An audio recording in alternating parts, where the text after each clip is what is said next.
लेकिन इस देश को आज़ाद कराने वाली तो लगभग जो अंग्रेजों मुगलों से लड़ने वाली जातियां थी, जिनको कानून बनाकर उजाड़ा था अंग्रेजों मुगलों ने, ऐसे लोगों को विशेष अवसर प्रदान किया गया था 1931 में अनुसूचित जाति अत्याचार निवारण अधिनियम से किया गया था।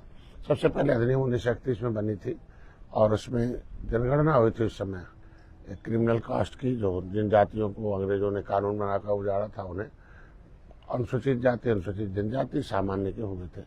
उसी को 1941 में माना गया। 1947 में जब देश आज़ाद हुआ तो संविधान जब बना तो उसी को सूचीबद्ध कर लिया गया। और सूचीबद्ध में चंद्रिका राम निषाद ने एक आवाज़ उठाई थी कलकत्ता से, उन्होंने सांसद थे संविधान सभा के, बड़ी मछली छोटी मछली को खा जाती है या बड़ा घोड़ा छोटे घोड़े का हिस्सा खा जाएगा, इसलिए इसको अवसर दे दिया जाए। और ये ऐसी व्यवस्था संवैधानिक रूप से 1935-36 के एक्ट में है, उसको आत्मसात कर लिया गया। 10 अगस्त 1950 को अधिनियम जारी हो गया कि नहीं, लेदरमैन, वाशरमैन, फिशरमैन, ऐसे 66 समूह रहे, ग्रुप ऑफ कास्ट, किन जातियों के साथ चाहे सामाजिक रूप से, धार्मिक रूप से, चाहे अंग्रेजों मुगलों के कानून से उजड़े हैं, भूमिहीन है और ये लोग जो है उपेक्षित है और ये सताए गए लोग, ये बहुत कमजोर हैं और इनको विशेष अवसर प्रदान करके अनुसूचित जाति की सूची में सूचीबद्ध कर दिया गया। क्योंकि अनुसूचित जाति अत्याचार निवारण 1931 में लागू हो जाने से अछूतपन तो उसी समय कानून बना के रोक दिया गया। अब आज के दिन में उसमें जो 12 अक्टूबर 1871 को क्रिमिनल कास्ट घोषित जातियां थी, क्योंकि वो अब उनके ऊपर अपराधी जनजाति घोषित था, इसलिए इसका लाभ लेने के लिए वो जा नहीं पाए। देश तो आज़ाद हो गया। आज़ादी के बाद भी 5 साल 16 दिन 31 अगस्त 1952 तक वो गुलाम थे। 31 अगस्त 1952 को यह काला कानून जो नोटिफिकेशन था अंग्रेजों का कि ये जातियां, ये जनजात है, इन्हें जेल में डालो, बंद करो, इनको छीन लो सब कुछ, वो डी नोटिफिकेट हुआ 31 अगस्त 1952 को। उसके बाद से इन जातियों को डी नोटिफाइड ट्राइब्स कहा जाता है। ऐसे घुमंतु, अर्ध घुमंतु, विमुक्ति जनजाति के रूप में माना जाता। उसमें ढेर सारे जातियां अनुसूचित जाति की सूची में भी सूचीबद्ध की गई है। लेकिन दुर्भाग्य रहा कि 1961 में जनगणना हुई, इन जातियों को अनुसूचित जाति में गिना गया उत्तर प्रदेश की।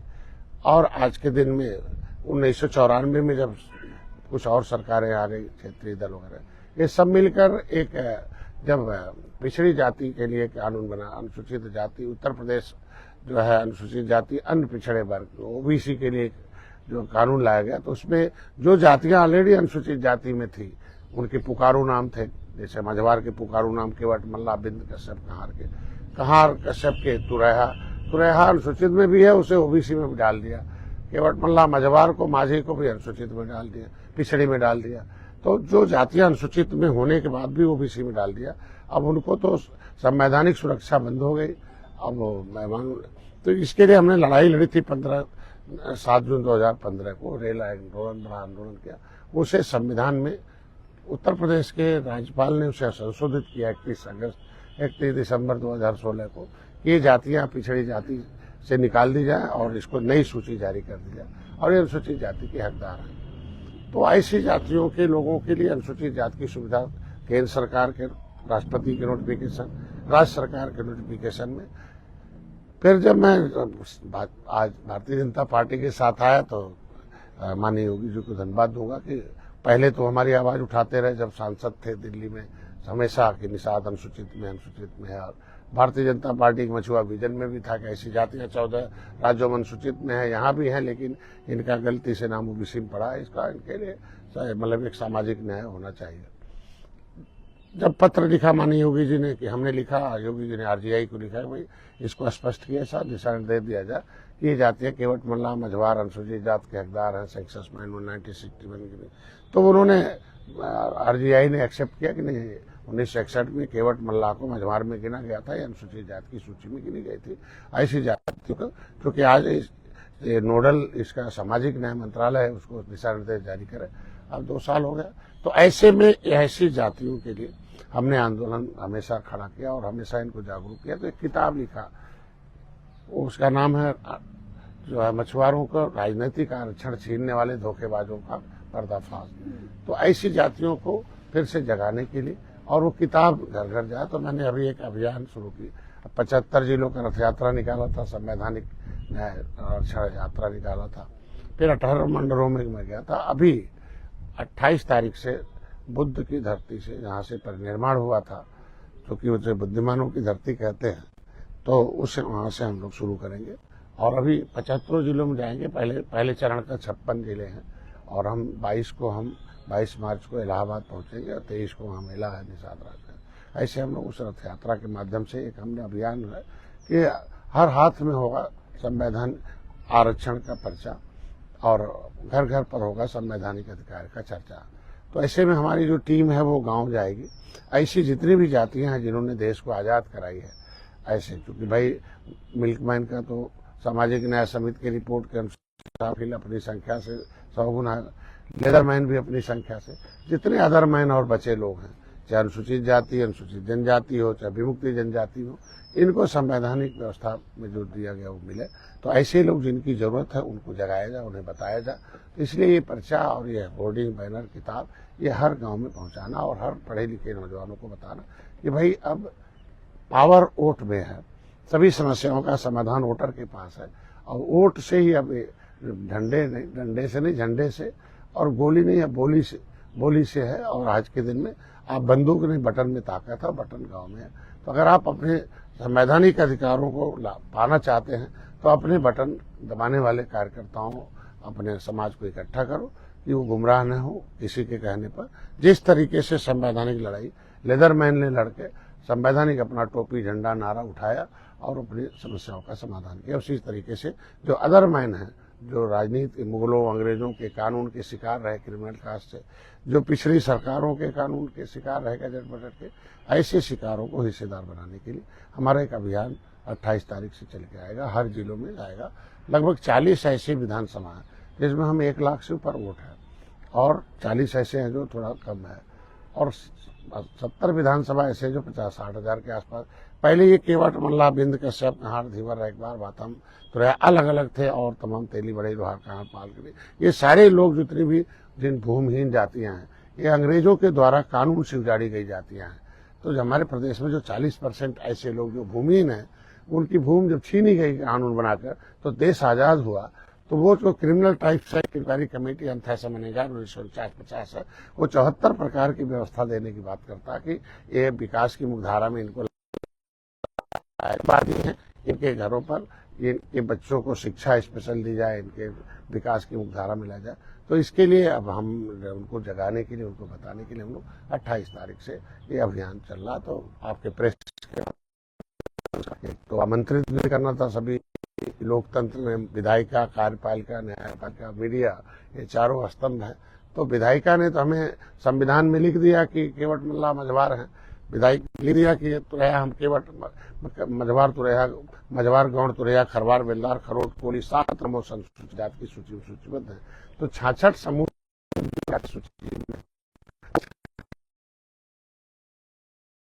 में इनको भी मिलेगा इस संविधान में। और बैमानों ने उत्तर प्रदेश में जो जातियां, जो no any have power the state government,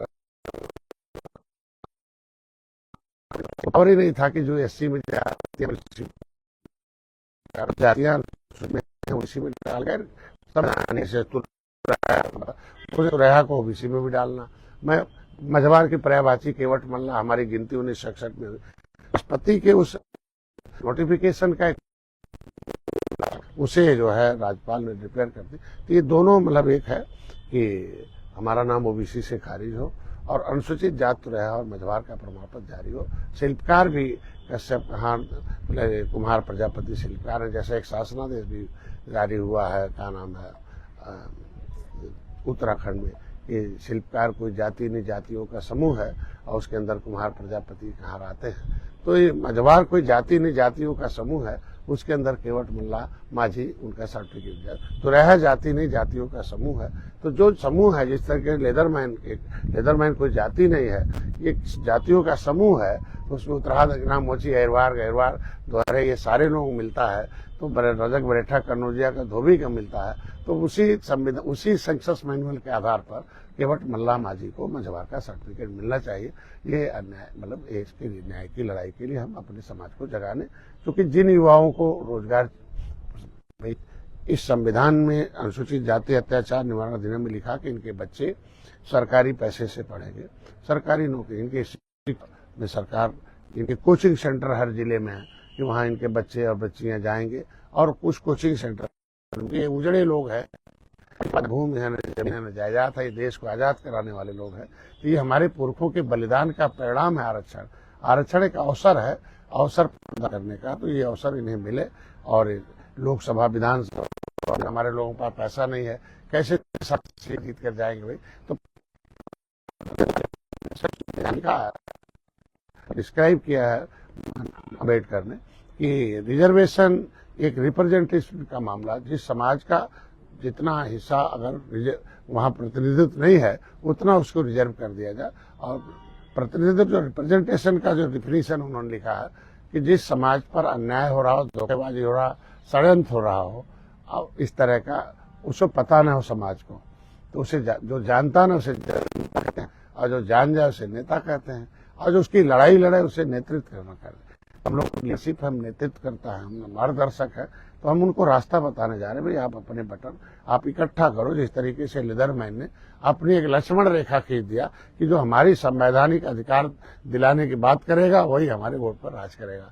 तो निषादों, मछुआरों और इनकी जो और उजड़ी जातियां हैं उनको भी एक आवाज है कि हमारा जो वोट है वो हमारा वोट है। वोट देने की ताकत इसीलिए आई जो अंग्रेज भागे, मुगल भागे। तो संविधान बनवाने में, देश को आजाद कराने में जिन जातियों ने भूमिका निभाई थी, ऐसे बच्चों को अवसर मिलना है। पाइपलाइन में, पॉलीथीन में, झुग्गी झोपड़ी में है, वो बेकार है। अभी आप जाइएगा तो सड़क पर मिलेंगे, आप देखेंगे कि वो अगर यह है राणा प्रताप का चिन्ह लेके उनके ठेले में रहेगा। पूछो क्या मामला भाई राणा प्रताप? कह साहब हम मुगलों के खिलाफ लड़ाई चल रही थी, उसमें हथियार बना रहे थे, इसलिए उसने हमें उजाड़ दिया, मुगलों ने उजाड़ दिया, अंग्रेजों ने। तो ये उजड़े लोगों को फिर से स्थापित करने की व्यवस्था है। तो criminal types act inquiry committee अंतर समन्वय लागू हो। अनुसूचित जाति की सूची में जितनी भी सूचीबद्ध जातियां हैं उन सभी, इस तरीके से लेदरमैन, वाशरमैन को मिलता है, उसे फिशरमैन को मिला, क्राफ्ट्समैन को भी मिला।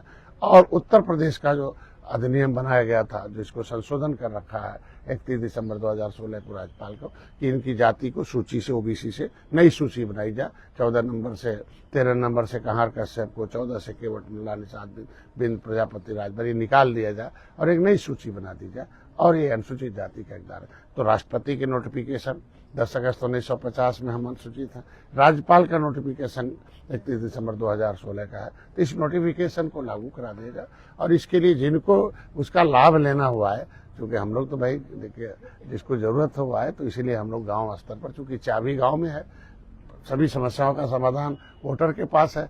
Power voter, the real god is voter in the democracy, but voter is the unconsciousness, is the lack of the knowledge and उनको जो इस तरीके से जो है उनके पास जानकारी न होने के नाते वो एक तरीके बेहोश है। आज जब 15-20 दिन, एक महीना रहता है, तब गांव वालों को पौवा पिला बेहोश कर दिया जाता है। तो इनको होश में लाया जाए, फिर जोश में लाया जाए।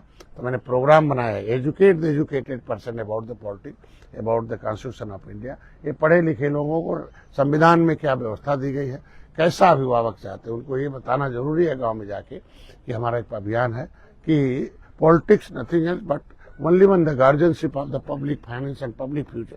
पब्लिक के फ्यूचर के, पब्लिक के फाइनेंस का एक गार्जियनशिप है, देश के विकास, देश की सुरक्षा का। तो कैसा अभिभावक चुनना चाहते हो? दारू पी के चुनना है, पैसे के लालच में पायल साड़ी, या कैसे देना है? तो उसके लिए educate the educated person about the politics in the constitution.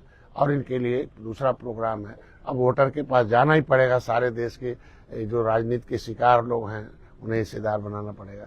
तो हमने प्रोग्राम बनाया, रीच द वोटर, वोटर के पास जाना है। ट्रीट द वोटर, वोटर को होश में लाना है।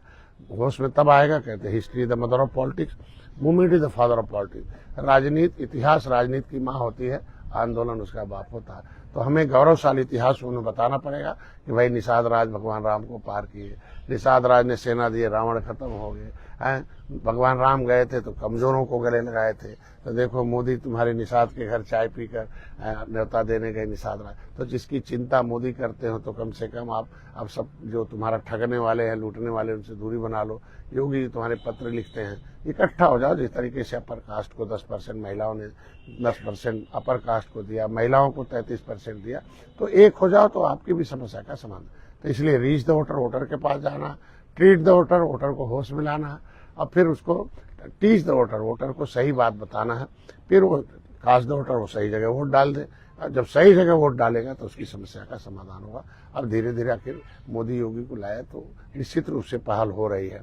तो हम चाहते हैं कि भाजपा का अपने एजेंडा जो था, इनके जो हमारे 14 राज्यों में हम अनुसूचित हैं, यहाँ भी है, लेकिन हमारा नाम धोखे से ओबीसी में पड़ा हुआ, तो उसका नाम खारिज किया जाए चूंकि नोटिफिकेशन है, और नई सूची जारी कर दी जाए। ये हमारे ये डिमांड है। वो 28 तारीख से कुशीनगर से चल के पूरे 75 जिलों में जाएगा, और जहाँ निषाद बाहुल हमारा ज़्यादा है तो जिले पर होगा, पद यात्रा होगा, फिर बाइक रैली से आएंगे, फिर पद यात्रा होगा, फिर रैली होगी, फिर बैठकें होगी, जिसके माध्यम से घर घर हर गांव में ड्यूटी लगी है चार्ट के हिसाब से कि जितने भी इस तरीके से गांव के वंचित शोषित लोग हैं उनके यहाँ बात जाए कि हर हाथ में हो संवैधानिक अधिकारों का पर्चा, और घर घर हो जो है अपने आरक्षण की चर्चा। बस यही मेन मुद्दा था। जी मंत्री जी बताइए, असल में आपने तो लेदरमैन, वाटरमैन और बहुत सारे अदरमैन भी, मुझे बताइए अदरमैन भी बोल दिया। अभी एक जो सेंसस हो रहा है, हाँ, सेंसस में ये कहा जा रहा है कि जातियों का नाम ही नहीं सेंसस में दिखाया जाएगा, बताया जाएगा, तो कैसे आप आरक्षण ले लेंगे? पता ही नहीं चलेगा कितने लोग हैं, किस जाति के हैं, किस समूह के हैं। पहली बात तो जो ये पहले वही था, जैसे कहते थे कि राम मंदिर बनाएंगे लेकिन तारीख नहीं बताएंगे। तारीख भी बताया, राम मंदिर भी बनवाया, उद्घाटन करके विदे भी दिया। उसी तरीके से ये जातिगत जनगणना के लिए ही ये जो है बिल पास हुआ है, अधिनियम बना हुआ। तो पहले स्टेप में धैर्य रखा, पहले स्टेप में हमको लगता है कि आर्थिक या सामाजिक गणना होगी, और निश्चित रूप से जाति गणना नहीं कराएगी भारतीय जनता पार्टी। तो जो मोदी कहते हैं वो करते हैं, योगी करते हैं, तो मुमकिन है। इन्हीं के समय में हो ही सकता है। 70 साल करना होता तो 1961 में जाति जनगणना हुई थी। तो केवल जाति गणना होती है, केवल अनुसूचित जाति की, अल्पसंख्यक की होती है, अन्य लोगों की नहीं होती। हम चाहते हैं सबकी हो, और हमको लगता होगा स्टेप में है। पहले स्टेप में हमको लगता है, या दूसरे स्टेप में निश्चित रूप से जातियों का सूची में नाम आएगा। और ग्रुप ऑफ कास्ट, हमको लगता है कि सभी जातियों को अब जानने का हक है कि हमारी संख्या कितनी है, आर्थिक स्थिति क्या है, किसने कितना अन्याय क्या है, वो सब उससे पता चलेगा और आएगा। हमको लगता है कालम है, उसमें कालम आएगा। संवैधानिक अधिकारों का पर्चा हर हाथ में होगा और संविधान की चर्चा होगी, क्या प्रारूप है? देखिए, मैंने जो कहा कि हर हाथ में होगा संवैधानिक अधिकारों का पर्चा, और घर घर होगा, हर हाथ में होगा जो मछुआ एससी आरक्षण का जो पर्चा, और घर घर होगा संवैधानिक अधिकार।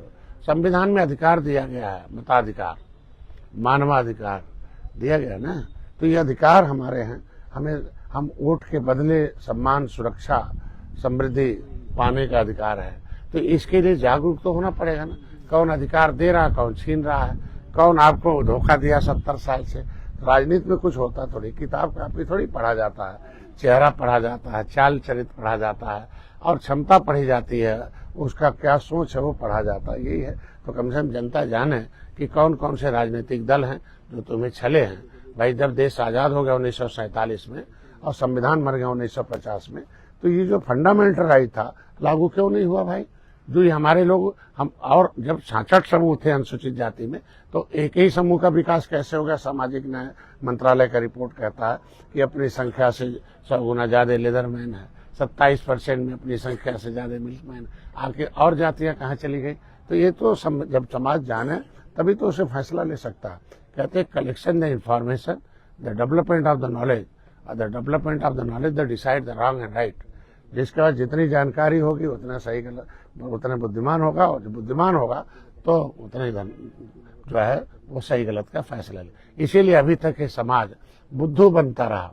बुद्धू नहीं बनता तो अपने ही वोट दे के बर्बाद नहीं होता रहा। हम कह रहे हैं आज के देश में आजाद कराया मेरे पुरखों ने, लायक थे, उन्होंने अंग्रेज को भगा दिया, लायक थे अंग्रेजों को भगा दिया, लायक थे डुबो के मार कर देश को आजाद करा दिया, और लायक थे तो संविधान में लिखवा दिया। और हम लोग आज क्या हैं? अब तय कर ले समाज की हम नालायक हैं, अलायक है कि हम अपना मिला हुआ हिस्सा लुटा दिया। तो हम चाहते हैं कि शायद नायक में जिस तरीके से इस तरीके, तो वो जानेंगे तो अपने आप उस तरफ जाएंगे कि कौन हमें बुद्धू बना रहा है, कौन बुद्धिमान बना रहा है। तो बुद्धिमान बनाने के लिए संविधान में व्यवस्था दी गई है शिक्षा। तो शिक्षा हम अभी हमने लगभग लोग कहते मंत्री जी ने क्या किया, तो कम से कम हम जाएंगे तो बताएंगे ना कि तुम्हारे भगवान राम के साथ निषाद राज भी विराजमान है, तुम्हारा जो किसी भी समाज का सम्मान बड़ा चीज होता है, तो तुम्हारा किला 56 फुट की मूर्ति भगवान राम की निषाद राज की लग गई, धरोहर तुम्हारा है, तुम्हें नीच जात से केवटा मल्लावा कहे जाते थे, अब कम से कम निषाद राज के नाम से पुकारे जाते हैं। तो ये सम्मान बड़ी चीज है। पिछली सरकारों ने 67 साल में 3,000 करोड़ रुपया दिया था। मोदी जी ने 6.5 साल में 41,500 करोड़ रुपया दिया। फ्री में बीमा है, 60% सब्सिडी है, महिलाओं के लिए, पुरुषों के लिए 40% सब्सिडी है। इनके लिए जो है NFD भी एक प्लेटफार्म है, नेशनल फिशरी डिजिटल प्लेटफार्म है। इनके लिए भी जो है अभी किसान क्रेडिट कार्ड है, जिसके पास खेती था उसको तो मिल जाता था, हमारे लोगों पर भूमि छीन ली गई थी, तो मोदी जी ने उसे लिखा कि नहीं जी, जिस निषाद के पास भूमि नहीं है, कुछ नहीं है, केवल आधार कार्ड के आधार पर व्यापार करना चाहता है, 3 लाख रुपए दो 4% ब्याज पर। माननीय मुख्यमंत्री जी ने निषाद राज बोट योजना, मुख्यमंत्री माता सुकेता भगवान राम के आत्मा सखा निषाद राज की माँ के नाम से मैंने केज कल्चर महिलाओं के लिए मैंने दिया। इनके बच्चों की शिक्षा के लिए पैसा लाया कि इंटर में है 20,000, BA में है 30,000, उससे ऊपर पढ़ना चाहता 50,000 लेके पढ़े, अनुदान ले, हमने 25 करोड़ रुपए ले गए। उनकी शादी के लिए पैसा जो है किसी खाते हाथ न पसारना पड़े, मोबाइल में टाइप करो, शैक्षिक सहायता, मत्स्य विभाग वैवाहिक सहायता, फार्म भर दे, लड़के लड़के का एग्रीमेंट करा ले कोर्ट में, 1 लाख रुपए मिल जाएगा। इलाज के लिए पैसा, उनके पास भूमिहीन थे, उजड़े मजदूर हैं, तो इनके लिए आयुष्मान भारत कार्ड नहीं है, तो जहां आयुष्मान भारत कार्ड का इलाज होता है वहां जाके इलाज करें, 5 लाख रुपए तक हम देते हैं। मुख्यमंत्री अब तक पट्टे धारक को केवल सरकार को पैसा देना पड़ता था, लेकिन अभी क्या है, हमने 3,20,000 हर पट्टे धारक को 5 एकड़ पर हम उन्हें अनुदान दे रहे हैं। नदियों के पैसे पहले माफिया खाते पीते थे, अब नदी का जो नीलामी है उसके पैसे उसी जिले में रहेंगे, 50%, ग्राम सभा में 25, जिला पंचायत में 25, मतलब उस पैसे से क्षेत्र का विकास हो। पहले एक व्यक्ति माफिया का विकास होता था, अब उसके क्षेत्र के मछुआरों का विकास होगा। पोखरे के पैसे जो होंगे वो सरकार नहीं लेती, उसी ग्राम सभा के विकास में आएगा। तो ये सब कानून बना दिया। पहले कुछ ही समितियां थी पूरे प्रदेश में, जिले पर कब्जा करते थे माफिया, उसको मैंने चेंज करा के नया स्तर पर करा दिया कि नहीं, हर आदमी को अपना व्यापार करने का, समिति बनाने का अधिकार है, मिलकर बना ले। ऑनलाइन करा दिया, भ्रष्टाचार खत्म कर दिया, DBT हो गया। तो ये सब हमने किया है। तो ये जनता जाने, क्योंकि हमारा विभाग जो है आधा कर्मचारी रिटायर्ड है और छोटा विभाग था, अभी तो मत्स्य उत्पादन में 1 नंबर। उन्हें बताएंगे कि 10 पैसे की मछली के बच्चे को अगर आप घर के सामने एक टीन घेर लेते हो, तो टीन 18 फुट को घेर के 7,000 लीटर हो जाएगा। एक तारप्लिन डाल दो, बायोफ्लॉक डाल दो, 10 पैसे बच्चा डालो और 3 महीने उसे थोड़ा खाना खिला दो, एक लंबा सा हो जाएगा 3 इंच का, वो अपने आप 3 रुपए में बिक जाएगा। तो आपको कुछ करना नहीं है, मतलब आय के स्रोत बढ़ाना है, तो उन्हें व्यापार भी सिखाया जाए, उनको लिंक लाया जाएगा कि हम आप विभागीय लिंक उनको पहुंचाया जाए, जितनी भी योजनाएं उसका लाभ उठाएं और अपने बच्चों को पढ़ाएं, शिक्षा के स्तर को बढ़ाएं। ये कहने का मतलब है। तो इसलिए पहली बार है कि उत्तर प्रदेश में मछुआ कल्याण कोष की स्थापना हुई है। पूरे देश में पहला राज्य है कि हम इनके मछुआरों के कल्याण के लिए हमने काम किया। धन्यवाद।